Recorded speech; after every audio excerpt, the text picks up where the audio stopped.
Hey, what's up everybody? It's Rutech, and today we'll be talking about 10 things that a PC can do that a console absolutely cannot. Now, here's why I'm making this video. The new 2020 consoles will be coming out most likely holidays 2020 for somewhere around $500 according to most rumors and estimates. To clarify, I say hopefully because we are unsure of how this coronavirus will affect its release date. But what significance does this carry? Well, usually when Microsoft and Sony come out with a new console, they beat PC's gaming price to performance by a good bit. For example, when the Xbox One X came out for $500 offering smooth 4K gameplay, it was something that no PC could really match for that price point. Even with this being so, PCs are extremely versatile from customization to upgradability to everything else I will be listing and explaining in this video. My main goal is to try to demonstrate and prove to you guys that spending $500 on building a PC versus a new console that's coming out is the better road of the two.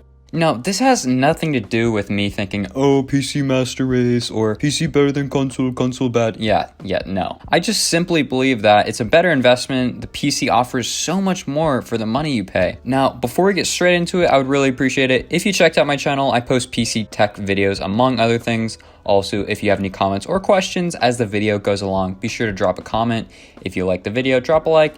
And if you enjoy the content that you're seeing, drop a sub. It really helps out the channel. Alrighty, so let's dive straight in with the number 10 reason. The ability to customize video settings. With the ability to customize video settings, you're allowed to experiment with and personalize how your game looks, which truly comes in handy.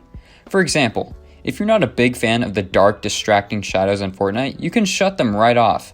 In addition, you can very easily change your render quality. You're not limited to the standard 480, 720, 1080, 1440p, and 4K. If you wanted 101% render resolution, you can do that, at least in games I have played such as Battlefield 5 and Modern Warfare. A console cannot do any of these things, nor do I see them doing it in the future. The final video setting that I want to talk about is frame rates.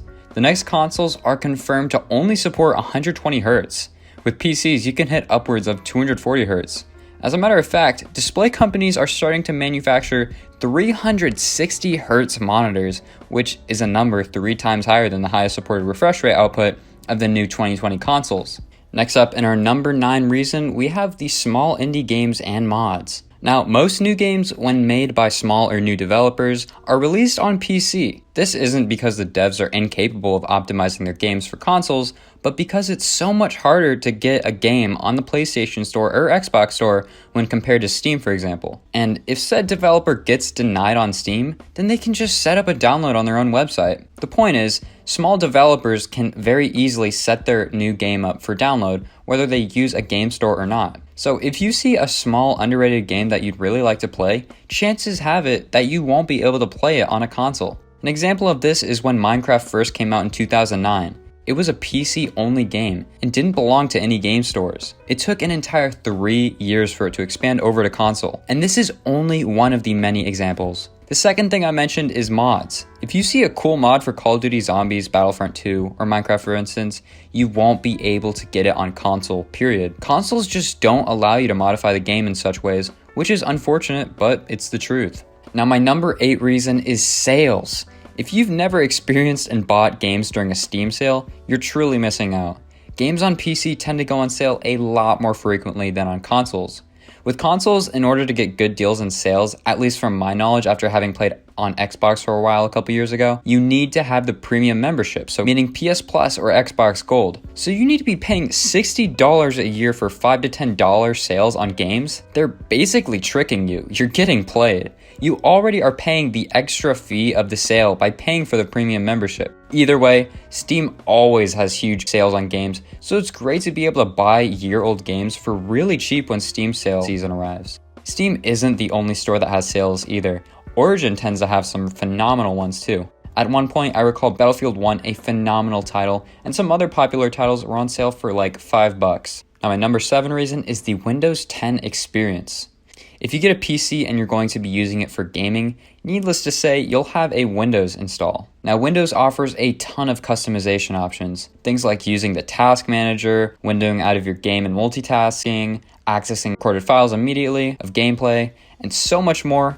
I mean, after all, the OS is called Windows, and it allows you to have multiple windows open at once for multitasking. I would gladly take the Windows experience and GUI over a console experience any day. Point and click is just so much more efficient and better in every way, at least in my opinion. Now, my number 6 reason is simulators and emulators. PCs are where most software is made available, from physical simulations to Android emulators. If you've ever wanted to play a mobile game like Clash of Clans or Call of Duty Mobile, or just go on a normal mobile app like Instagram, you can for free. There are tons of free emulators like Nox and BlueStacks. If you're into physics simulation or something along those lines, again, PC is the way to go. You have utilities like Blender that are open source and free. Now you may be thinking right now, no, I just want a system for gaming. But just imagine down the road you see some really cool physics simulation or Android emulator that you really want to get your hands on and run at a good speed. You'll probably want to have a really good PC at that point. And my number 5 reason is backwards compatibility. Oh, I am sure you saw this one coming. Now, this reason doesn't completely apply to both consoles, as Xbox will pretty much be fully backwards compatible with Xbox, Xbox 360, and Xbox One games with their new console coming out this year, but PlayStation, not so much. PS5 will only be backwards compatible with a selection of PS4 games. And don't even get me started on PS4, which isn't even backwards compatible with any old generation games. Pretty sad. But you know what isn't sad? How PC basically offers backwards compatibility to 99.9% of games released since 2005, and a ton even before that were made for Windows XP and previous OSs. So if you're a fan of older games, you won't ever have to worry about compatibility features with a Windows PC. My number 4 reason is upgrading storage, especially with SSDs, is significantly cheaper and has faster options. So a 500 gigabyte SSD for Xbox One costs $120. Seriously, $120. Not only that, but the storage device only connects via USB 3.0. On the opposite side of the spectrum, a 500 gigabyte upgrade for a PC would only run you $65, which is just about half the price. In addition, the SSD connects via the M.2 expansion slot or a SATA cable, depending on which type of drive you get. In short, if you don't want to spend a bucket load just to upgrade your storage with a decently faster drive, just get a PC. Number 3 is no paid online memberships. This is a clear one. You seriously can't even debate this. I'm sure even console users will agree with me here.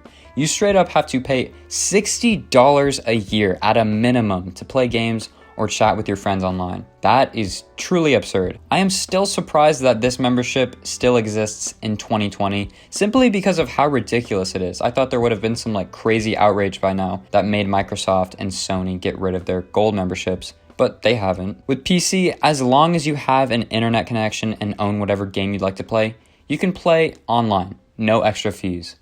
My number 2 reason is fixability. Alright, here's a big one, fixability. Sony and Microsoft make their consoles small and tight because they want to make a system that you can just put on the table or shelf below your TV while at the same time making it look good and sleek. This comes with the price of making it difficult to fix if the hardware malfunctions. If you wanted to do it yourself, it would be next to impossible unless you were very experienced or a professional. You'll need to bring it to a specialist, which usually means a hefty fee. With PCs, however, not only is it very easy to diagnose what is malfunctioning with the computer, but it won't require a visit to a local computer hardware repair shop to fix it. PC cases are always very easy to open because PCs are usually meant to be upgrade ready, which comes with the benefit of making fixing hardware just as easy. Now, my number 1 reason is upgradability. Now, why is this in the number 1 spot? Well, let me explain. The ability to upgrade your system instead of buying an entirely new one to get better performance and play new games is amazing. With consoles, when the next generation comes out, you'll need to pay a whole $500 for the console. And $500 is only the rumored price. It could potentially be even more than that. I want to represent this in a more simplified way with a graphic representation, so you won't have to hear me blabbering on so much and just see for yourself. So for upgrades, in 2013 you buy the brand new Xbox One and that costs you $500. From 2013 all the way up until 2016, you're paying $60 every single year for the Xbox Gold. So now next up, 2017 arrives and then you want the new Xbox One X, which cost $450 when it was on sale. Then from 2017 up until 2019, you spend another $60 per year for the gold membership. Finally, 2020 comes along and the Xbox Series X comes out, and it'll cost you an estimated $500 because we're not too sure what it'll exactly cost, but we're sure it'll be around that price. And then you'll have to pay another bunch of money for the online membership. And your total spendings for those 7 years comes out to be $1,930. And I will tell you right now, a lot of the money that you spent on buying new Xboxes and online memberships yearly could have easily been saved if you just took the path of getting a PC and just upgrading it every now and then. One last thing worth mentioning that didn't make the list is utilities. It's what most people use PCs for, utilities. You have Photoshop, FL Studio, Visual Code Studio, Maps, Calendar, Paint 3D, just to name a few. Obviously, with console, you cannot do Photoshop jobs, make programs, or make nice new songs and beats, at least very efficiently. Also, Windows comes with a ton of free utility software that actually turns out to be pretty useful. So yeah, that'll do it for this video. Someone left a comment that gave me this idea. Hopefully there's no hard feelings if you're watching this video. I just heavily disagree with you. I appreciate the comment though, because it did give me this idea. So yeah, that will do it for this video, guys. If you enjoyed the video, drop a like.